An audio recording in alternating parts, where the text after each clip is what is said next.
Hello everyone, welcome to our YouTube channel study book.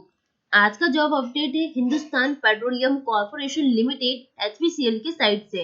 तो जो Hindustan petroleum corporation limited है, ये एक महारत्न सेंट्रल पब्लिक सेक्टर एंटरप्राइजेस है। ओके स्टूडेंट्स, तो आज के इस वीडियो में हम डिस्कस करने वाले हैं सारे डिटेल्स के बारे में कि आपका जो फॉर्म फिलिंग स्टार्टिंग डेट क्या होने वाला है एंड टोटल वैकेंसीज कितनी है, आपकी सैलरी क्या रहने वाली है। तो हम बात करने वाले हैं किसके बारे में कि इम्पोर्टेंट डेट्स के बारे में। तो कमेंसमेंट ऑफ ऑनलाइन एप्लीकेशन के बारे में अगर हम बात करें तो आपका जो फॉर्म फिलिंग डेट स्टार्ट हो रहा है वो 1 फरवरी 2023 से आपका डेट स्टार्ट होगा एंड जो लास्ट डेट रहेगी वो 25/2/2023 डेट है। ओके, अगर हम यहाँ पे कुछ क्वालिफिकेशंस के बारे में बात करें कि क्या क्या क्वालिफिकेशंस मांगा हुआ है एंड क्या क्या यहाँ पे पोस्ट आई हुई है एंड किस किस कैटेगरी के लिए कितनी पोस्ट है और टोटल पोस्ट क्या है।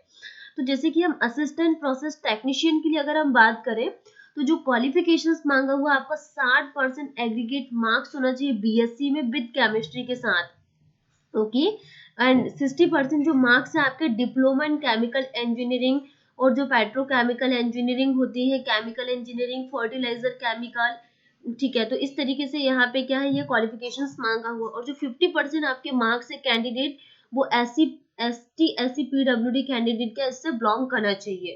तो ये असिस्टेंट प्रोसेस टेक्नीशियन के लिए है। अगर हम कैटेगरीज वाइज वैकेंसी की बात करें, जैसे ओबीसी के लिए 3 वैकेंसी है, यूआर के लिए कितनी 25 है। तो जो असिस्टेंट प्रोसेस टेक्नीशियन के लिए जो टोटल वैकेंसी वो 30 यहाँ पे क्या है टोटल वैकेंसी है। अगर हम सेकंड पोस्ट के बारे में बात करें असिस्टेंट बॉयलर टेक्नीशियन के लिए, तो इसके लिए कितना 60% जो मार्क्स होना चाहिए 12th में and 60% aggregate marks in ITI approve by NCVET से अप्रूव्ड होना चाहिए। और जो 50% एग्रीगेट मार्क्स मांगा हुआ है, तो जो कैंडिडेट बिलोंग करना चाहिए वो एसटी पीडब्ल्यूसी से and first class boiler attainment competency certificate होना चाहिए। तो असिस्टेंट बॉयलर टेक्नीशियन के लिए जो टोटल वैकेंसी मांगा है वो 7th यहाँ पे टोटल वैकेंसी है। Okay, assistant fire and safety operator के बारे में बात करें तो 60% जो मार्क्स होना चाहिए विद 12th विद साइंस है and certificate in basis fire fighting course of fireman from state firing trainer centre से आपके पास सर्टिफिकेट होना चाहिए। इसके लिए जो टोटल वैकेंसी वो टोटल वैकेंसी कितनी 18 है। ओके, ठीक है। और भी यहाँ पे कुछ कुछ क्वालिफिकेशन बताया हुआ है कि सब officer course from Nagpur fire college and जैसे कि 50% marks with candidate belonging ST PWD, 60% marks होना चाहिए आपका diploma in fire safety service institute से, ठीक है।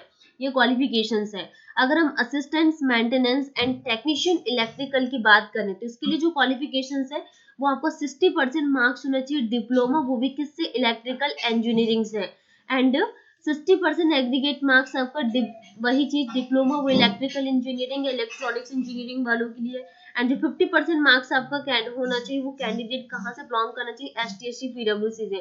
तो जो total vacancy assistant maintenance technician electrical के लिए वो 5 यहाँ पर टोटल वैकेंसी है, ठीक है। तो अगर हम टोटल वैकेंसी के लिए बात करें तो टोटल जो वैकेंसीज आई हुई है वो कितनी 60 यहाँ पर टोटल वैकेंसी है। जैसे यूआर के लिए कितना है 35 है। ओके, अगर हम कुछ इम्पोर्टेंट नोट्स के बारे में बात करें क्वालिफिकेशंस क्राइटेरिया, तो क्या क्या बताया गया यहाँ पे, only Indian nationals are eligible to apply. Only Indian nationals इस फॉर्म को अप्लाई कर सकते हैं। सर्टिफिकेट जो है वो इशू होना चाहिए बोर्ड ऑफ सेकेंडरी एजुकेशन से and pass matriculation higher secondary. आपको बर्थ सर्टिफिकेट भी चलेगा, स्कूल लिविंग सर्टिफिकेट भी सेल ओनली एक्सेप्टेबल, ठीक है।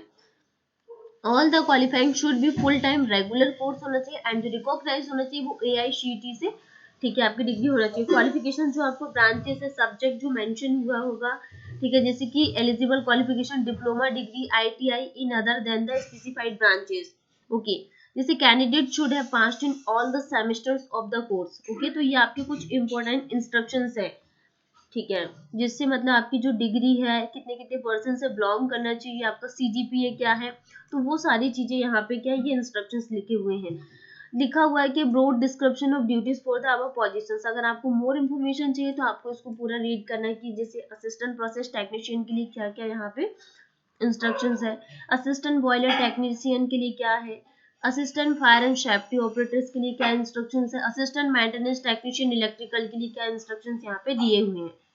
ओके स्टूडेंट्स, तो अगर हम बात करें कि एज क्राइटेरिया क्या है, तो जैसे हम बात करें कि जो मिनिमम एज लिमिट है 1 फरवरी 2023 के अकॉर्डिंग, तो आपका जो मिनिमम एज लिमिट है वो 18 ईयर्स यहाँ पे होना चाहिए।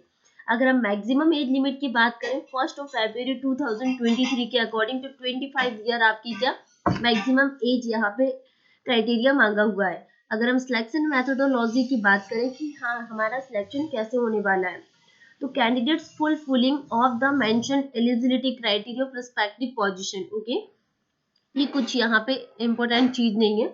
जैसे कि कैंडिडेट अगर क्वालिफाई करता है एग्जाम को, तो जो आपका एग्जाम होने वाला है ये कंप्यूटर बेस्ड टेस्ट होगा, आपके पास ऑनलाइन होगा, will be call for document.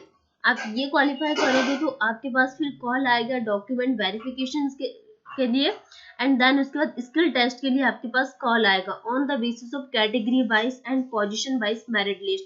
जो आपकी मेरिट लिस्ट बनकर आएगी उसके according as per cut off marks of the CBT decided by HPCL, मतलब कि जितना कट ऑफ जाएगा आप जो एग्जाम क्वालिफाई करोगे उसके बाद।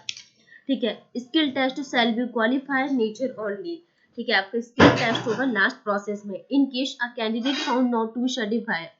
ठीक है, अगर हम बात करें यहाँ पे कि रिलैक्सेशन कितना कितना एज वाइज कितना है, जैसे कि ST SC OBC EWS के लिए कितना यहाँ पे एज रिलैक्सेशन दिया हुआ है। ठीक है, तो वो सारे यहाँ पे इंस्ट्रक्शंस लिखे हुए हैं। अगर EWS के लिए बात करें, OBC के लिए है फिजिकल मेडिकल फिटनेस टेस्ट होगा आपका, उसके बारे में बताया गया है।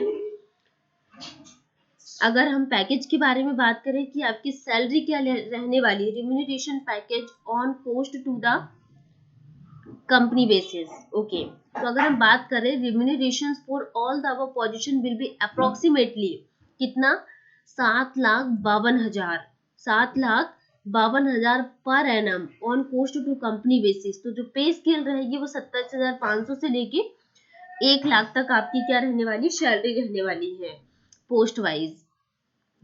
आप फॉर्म को कैसे अप्लाई करोगे, तो candidate are requested to read the complete instructions.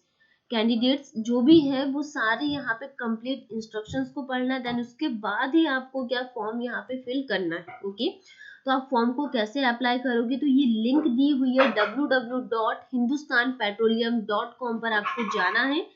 ठीक है, तो यहाँ पे कुछ इंस्ट्रक्शंस लिखे हुए कि आपका पासपोर्ट फोटो का साइज कितना होना चाहिए, जैसे कि लेस देन 200 KB। ये बहुत इंपॉर्टेंट चीज है, इसी में मिस्टेक करते बच्चे लोग। जैसे सिग्नेचर का साइज क्या होना चाहिए, आपके डॉक्यूमेंट्स मतलब किस साइज के होना चाहिए, तो वो सारे यहाँ पे इंस्ट्रक्शंस है कि आपको फॉर्म कैसे अप्लाई करना है। अगर आपको फॉर्म अप्लाई करने में दिक्कत जा रही है तो आप मुझे कमेंट सेक्शन में बता दीजिए, मैं नेक्स्ट वीडियो इसमें आप फॉर्म को कैसे अप्लाई करना है ये भी मैं आपको समझा दूंगी। अगर हम कुछ इंपॉर्टेंट पॉइंट्स के बारे में डिस्कस करें, तो note on application and selection process. ठीक है, तो यहाँ पे कुछ इंपॉर्टेंट इंस्ट्रक्शंस लिखे हुए हैं। ओके, अगर हम पेमेंट की बात करें कि फी कितनी है, तो यहाँ पे जो OBC EWD candidate are required to pay, तो उन लोगों के लिए कितनी है 590 यहाँ पे क्या है फी है। एंड जो ST SC PWD कैंडिडेट है वो एक्सेम्प्टेड है फ्रॉम पेमेंट, मतलब इन लोगों के लिए फ्री है। ओके, ये तो बात कर रहे थे हम किसके बारे में, पेमेंट के बारे में हमने डिस्कस कर लिया। Other general instructions. ठीक है, तो आज के इस वीडियो में जितनी भी इम्पोर्टेंट इन्फॉर्मेशन थी वो सारी हमने डिस्कस कर ली है। इसके अदरवाइज आप लोगों को कोई डाउट आता है तो आप हमें कमेंट सेक्शन में कमेंट करके बता सकते हैं। तो आज के लिए थैंक यू। इसी तरह नेक्स्ट सेशन में हमारे साथ बने रहिए, वीडियो को सब्सक्राइब कीजिए, लाइक करिए, कमेंट कीजिए। Thank you to all.